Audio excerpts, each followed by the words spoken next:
lá do Hamas. Tudo isso está prejudicando o sistema. Porque se a população se rebela, eles vão se rebelar não só contra o Lula, cai tudo que o sistema está tentando construir. Então o STF está vendo a possibilidade de, olha, cara, talvez o Lula não vai dar certo, e não tem ninguém que represente mais o sistema do que Geraldo Alckmin.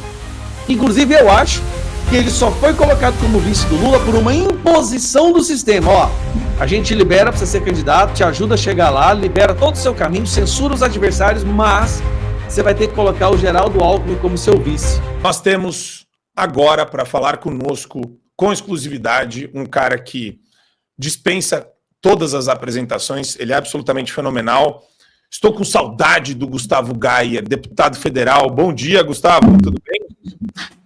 Bom dia, Marco, Paulo, Satier, bom dia a toda a audiência. Mais uma vez é um prazer estar aqui. Ó, tá ficando frequente já, hein? Tô virando parte da bancada. Estava aqui na semana passada. Foi muito bom. E o pessoal adora você, Gustavo, porque você traz os bastidores no seu canal do YouTube. É um canal que está explodindo. Eu estou super feliz. Daqui a pouco vai bater 2 milhões de inscritos. Você merece, porque o trabalho é muito bem feito. Você articula. Você tem uma assessora e um time maravilhoso, a Dulce. Um beijo para a Dulce e todo o seu time, que são todos maravilhosos. Agora, a questão que fica, Gustavo, é o seguinte. E esse burburinho de impeachment do Lula? O pessoal está na dúvida, o pessoal está olhando para o lado, turma da direita acha que ainda tem muito medo. Qual é a realidade que você que está acompanhando aí de perto pode passar para a gente? O fator determinante se o impeachment do Lula ou o impeachment de qualquer presidente no Brasil prospera ou não é a relação que esse governo tem com o centro, né? O que a gente chama tanto assim de centrão. E como é que está a relação do Lula em relação ao centro? Né? Como é que está essa dinâmica PT e centro? O centro está extremamente indignado com o Lula por causa do Flávio Dino, que fez aquela questão lá, né? Foi atrás e suspendeu as emendas parlamentares. Lembrando que o centro ele só existe por causa das emendas parlamentares. Se não houvesse emenda parlamentar, o Congresso seria dividido entre direita e esquerda. Então, o centro é onde tem aqueles mercenários que entram ali apenas visando roubar a emenda parlamentar, aumentar a sua base, comprar vereador, comprar prefeito e seus projetos de poder. Então, aquilo prejudicou bastante o relacionamento entre o PT e o centro. O centro está, assim, indignado, está ressentido. Aí vem essa desaprovação, essas escorregadas do Lula logo agora no início de 2025, a questão do Pix, depois vem comida, continuar vendendo comida estragada, né? Ignorar o prazo de validade, depois vem falar intervenção no preço dos alimentos, uma escorregada depois da outra. O centro está vendo cheiro de sangue. Vou dar um exemplo para você. O Kassab, o dono do PSD, que é o partido do STF, na minha visão, o PSD é o partido do STF. O Kassab acabou de falar, eu coloquei onde é que foi, o Kassab acabou de falar que vai, aqui ó, insatisfeito PSD cobra por ministérios com maior vitrine. O que isso quer dizer?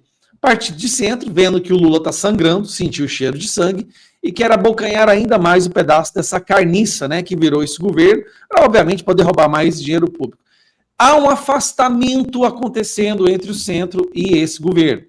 O governo não cumpre suas promessas, está com uma rejeição muito alta, e o centro ele faz uma análise, o custo-benefício, né? Se ficar junto com esse governo, se ter ministérios, vai melhorar a possibilidade de eleger o seu pessoal, né? Os seus deputados federais, os seus senadores, ou prejudicar. Com esse relatório que saiu hoje, nessa pesquisa que saiu hoje da Quest, mostrando que o Lula tem uma rejeição maior que a aprovação, e lembrando, a Quest é um instituto de pesquisa dos que mais favorece a esquerda, que mais favorece o PT. O centro está começando a perceber, cara, eu acho que é melhor a gente se afastar desse povo, senão a gente não se reelege. Mais ou menos igual o que aconteceu com a Dilma. Não é porque o centro teve um súbito interesse e preocupação com a qualidade de vida do brasileiro comum. Não. Eles perceberam que ficar com o Dilma prejudicaria seus futuros projetos políticos, reeleição e tudo mais. Isso está acontecendo com o Lula agora. Então, assim, é um momento embrionário ainda do impeachment, mas ele já nasceu forte. Decisão do TCU sobre a questão do pé de meia. Ali você já tem o fato jurídico inquestionável. E se, querendo ou não, impeachment precisa de é uma decisão política, mas ela precisa de ter um fato jurídico. Esse pé de meia é o fato jurídico, né? O fato de um desrespeito legal inquestionável. A tempestade perfeita está formando, galera. Está formando assim, a tempestade perfeita contra esse governo. Todos os indicadores, né, mostrando a população vendo que está tudo mais caro, vai aumentar agora, semana que vem, a gasolina. Não tem o que se falar desse governo que seja bom. A pesquisa Quest mostra vários outros aspectos também, faixas etárias. No Nordeste, o Lula desabou, lembrando que a única região que o Lula ganhou e nas eleições foi o Nordeste, e no Nordeste ele desabou. Não só ele caiu 10 pontos, tá? A aprovação não só caiu 10 pontos, como a rejeição subiu 12. Ou seja, a diferença que era de 50% foi para 24%, se eu não me engano.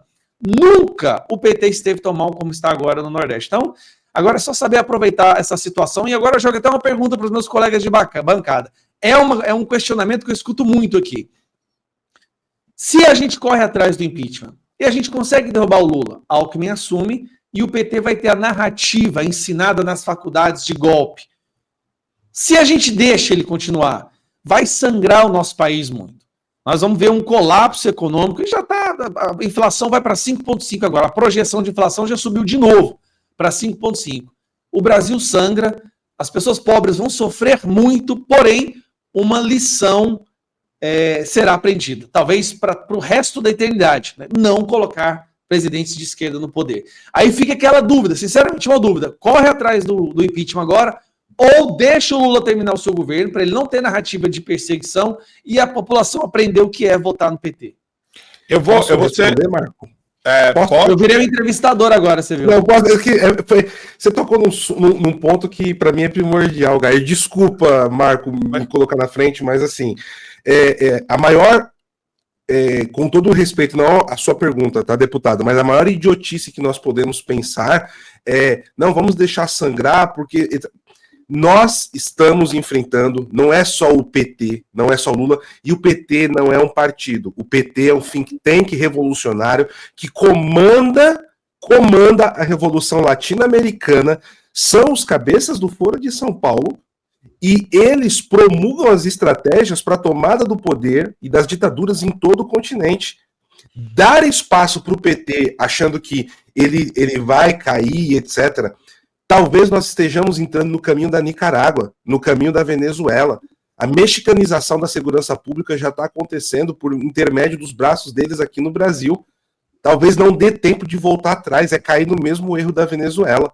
Ah, é o Alckmin? Ok, o Alckmin a gente entra nesse cenário que o deputado tão bem descreveu, né? Eu acho que nós cogitarmos deixar sangrar, nós temos resultado histórico no Brasil. Falaram, vamos deixar o Lula sangrar por conta do mensalão em 2005. Ele foi reeleito. Ah, não, a Dilma, a Copa do Mundo, não sei o que, as manifestações de rua. Olha o que aconteceu. Incrivelmente, a Dilma foi reeleita em 2014. E o que parou o PT? O que parou o PT? O impeachment. E ainda assim eles encontraram meios políticos, judiciais, entre outros, para voltar ao projeto de poder que eles têm para a América Latina, que não é só para o Brasil. Né? O PT ele não pode ser encarado como um partido político comum. Enquanto isso acontecer, nós estaremos no caminho da desgraça profunda. Isso vai na linha do que a gente fala bastante aqui do consórcio, né? E não é só o consórcio Blocão, CNN, Globo. A gente não pode subestimar a lavagem cerebral que eles têm hoje nos meios de comunicação, que eles promovem, porque por mais que... e a direita repete muito isso, né? Ah, mas as nossas redes são maiores, mas eles chegam nos rincões do país. Ah, nós chegamos também. Tudo bem, mas eles chegam todos os dias com aquele papo de lavagem cerebral, que vai do trans da novela, que é a vítima, do homem branco opressor, do rico, do fazendeiro. E isso vai criando no imaginário coletivo as figuras que depois vão ser eleitas por essas mesmas pessoas, Érica Hilton, Samia Bonfim, companhia, né, a turma do PT. Mas eu queria, até para a gente entrar mais a fundo nisso, porque eu tenho certeza que a gente tem muita pergunta para o deputado. Satye, por favor, né, aqui é um papo informal. Se você quiser falar um pouco e fazer uma pergunta para o deputado, fica à vontade. Perfeito, eu entendo que tem que começar, eu estou bem à vontade aqui, sempre fico bem à vontade, eu entendo que precisa começar por um ponto. É óbvio que precisa ser destruído todo o império global, o império marxista que fora construído no Brasil e que fora denunciado pelo professor Olavo de Carvalho na década de 90 e a imprensa negligenciou, o judiciário negligenciou, a própria direita inexistente também, de certa forma, negligenciou, as instituições evangélicas e católicas, cristãs como um todo, negligenciaram e hoje nós nos encontramos do jeito que nós estamos. Veja, a fissura que aconteceu com o impeachment da Dilma em 2016 foi uma fissura grande, embora eles se reorganizassem para que voltassem ao poder. Entendemos isso. Hoje, o pêndulo ou a ferramenta está na mão dos nossos algozes. Mas isso pode virar, como já aconteceu, por exemplo, na Lava Jato.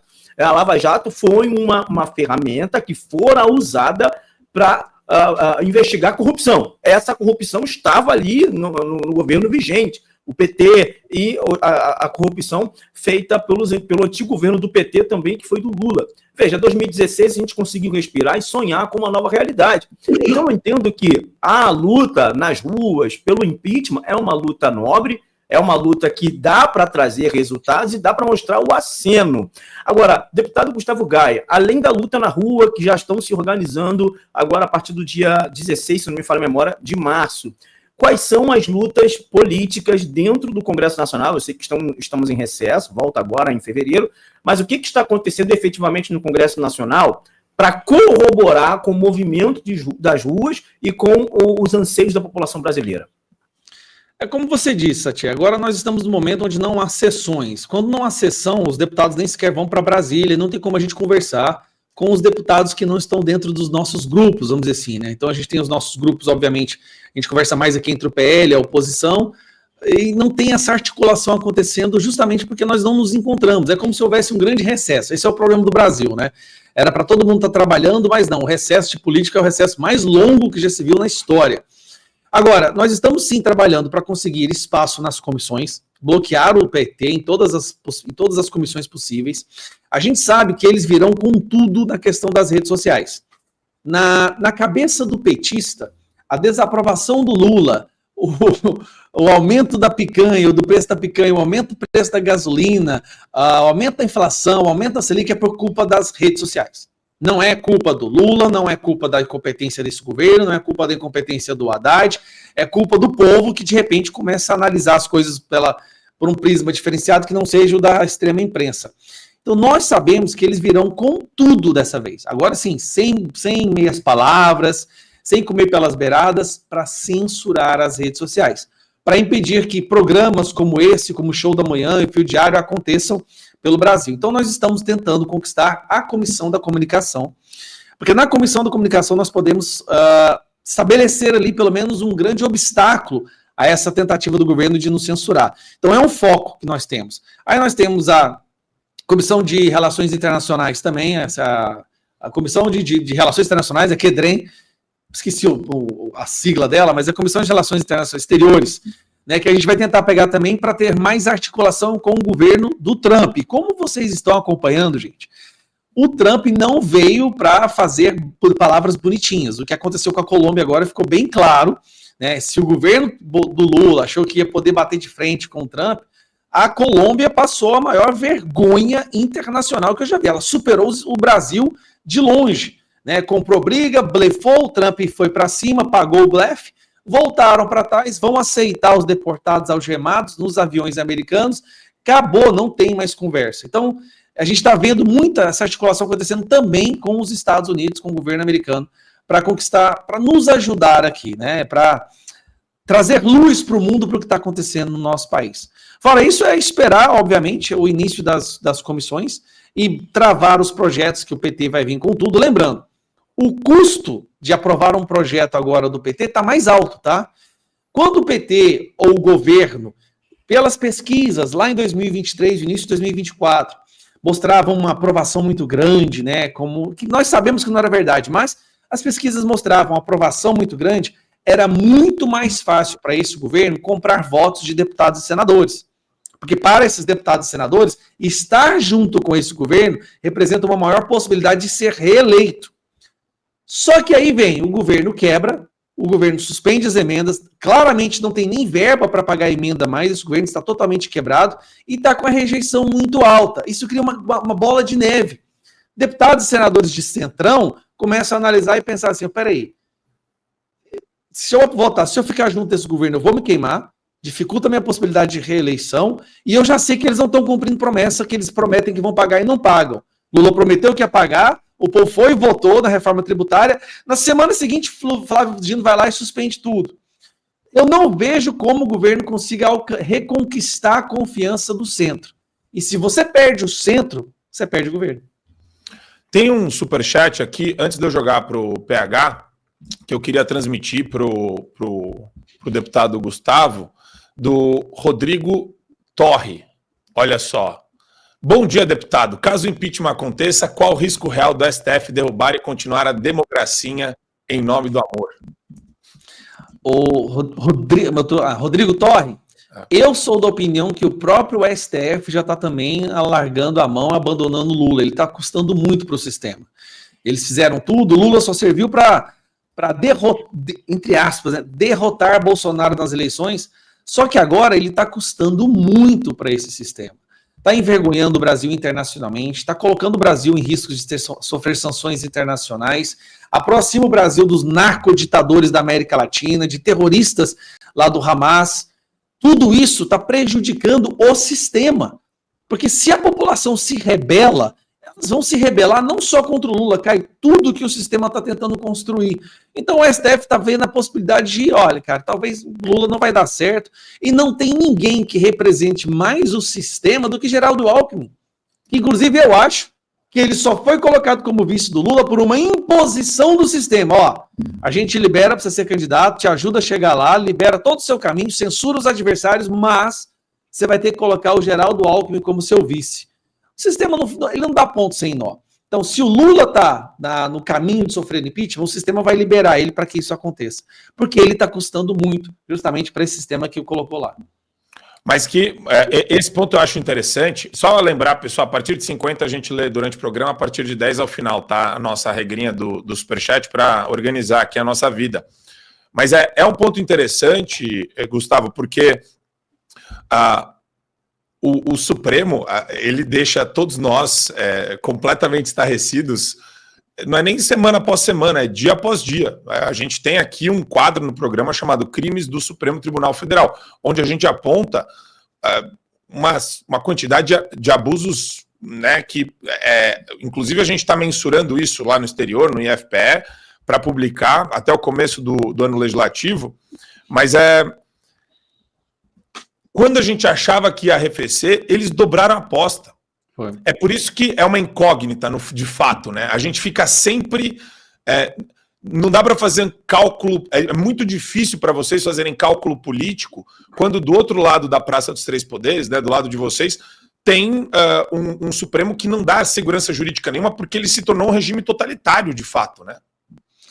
O Supremo não é porque ele está abandonando o Lula ou abrindo mão de manter o Lula na presidência, quer dizer que ele está indo para o nosso lado ou nos vê como uma ameaça menor. Pelo contrário, se eles sabem que o Lula não tem como continuar fazendo parte ali da quadrilha, do esquema, eles precisam tirar os adversários, porque se o Lula cai, a direita obviamente sobe com muito mais força.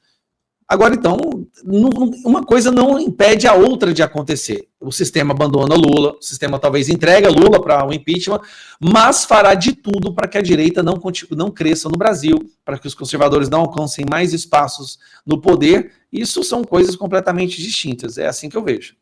Perfeito. Paulo, tem uma pergunta para o deputado?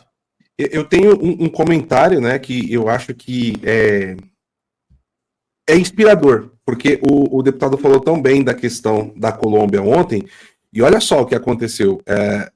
O Gustavo Petro, tá, ele tentou criar uma articulação, inclusive a base do Foro de São Paulo, através da Xiomara Castro, a presidente de Honduras, marcaram uma reunião para essa quinta-feira, e eles vão tentar armar uma coalizão envolvendo Nicarágua, Colômbia, Venezuela. O Maduro ontem já saiu apoiando o Gustavo Petro, o Cuba, de Miguel Dias-Canel, que recebeu o ministro das Relações Exteriores do Brasil na sexta-feira, lá em Havana, tá?